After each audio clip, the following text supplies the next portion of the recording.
Chapter 2, The Big Event. Most people don't know Summer is my girlfriend, even our closest friends, because Summer was the daughter of a billionaire and a famous model. She's been in public life since she was born. Gossip websites and trashy magazines were always running stories about her, most of which were completely wrong. A few weeks before, she had been in the audience at a boy band concert in San Antonio. The next day, the rumor machine announced that now she was dating the lead singer. One website even claimed they were engaged, despite the fact that neither one were old enough to drive. The truth is, Summer had never had a boyfriend before me. She was worried all the magazine websites would go nuts if they found out about us. Our friends aren't going to tell the press that we were dating, I argued. No, but they'll tell someone she encountered, and those people will tell other people who tell other people who will tell other people. Sooner or later the media will find out about it.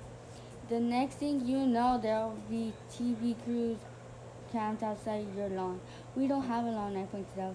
We live in your dad's crummy trailer park. We're supposed to have a lawn along the landscape, but a communal swimming pool and all sorts of other nice stuff, but JJ McCracken appeared to have forgotten about putting it all in. On we have all we had was a murky sinkhole who excelled at breeding mosquitoes. You know what I mean, Summer said. Trust me, the longer we keep this a secret, the better. I figured she knew more about being in a public eye than I did. So I didn't tell anyone we were dating except for my parents. I didn't like lying to them, but they would have figured it out somehow. Anyhow, I suddenly been spending a lot more time with Summer, and I really never really spent much time at my house. Even though we had a double wide trailer, courtesy of JJ, it was still smaller than Summer's mother's closet.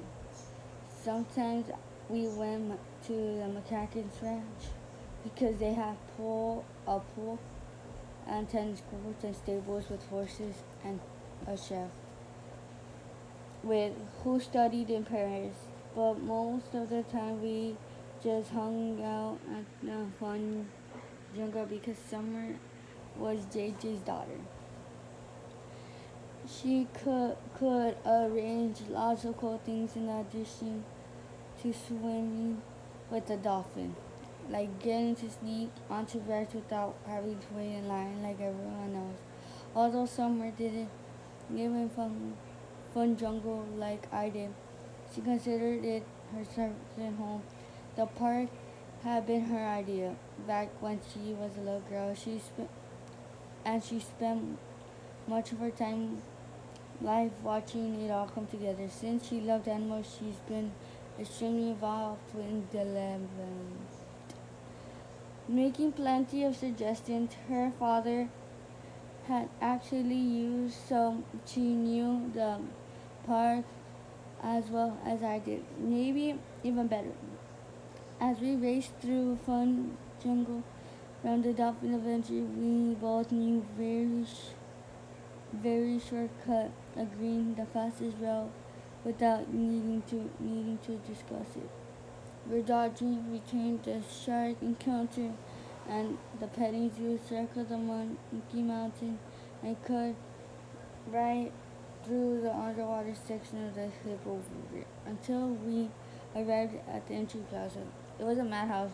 To our surprise, even though it was still half an hour before the park opened, hundreds of people were gathering at the front gates. While Li Ping's arrival at Fun Jungle had a huge news, J.J. McCracken had still hoped to keep the actual moment a secret. Over the past year, almost every 10th Fun Jungle had tried to hold big media event. It had ended in disaster at the gala opening at the Convier Canyon. Someone had let the tigers loose. When the park had made a big deal about getting a koala, it had been stolen. And when a formal funeral was attempted after Henry the Hippo, the crane holding the coffin had dropped to sliding the front row of dictionaries of the hippo guts. So JJ was worried about tempting fate yet again. Pate the Walker,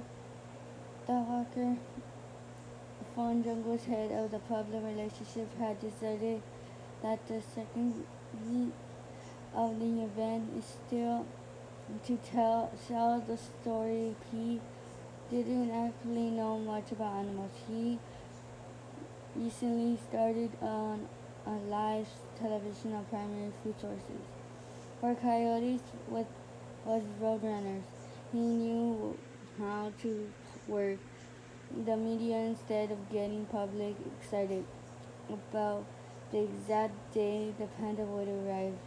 He made the whole thing a huge mystery. He was coming, but when?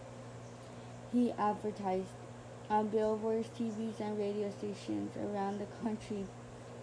The first person Li Ping's panda could be you. It was like a gangbuster. The story trended on various social media platforms. Guests flocked to Fun Jungle hoping they might be lucky enough to be there the day the panda arrived. Of course, JJ and P knew the exact delivery date all along. It had planned out months ahead the time the ring guard, the day invasion. The idea was to have Li Ping's arrive late April so that she would grab even more media attention. Gather tourists from other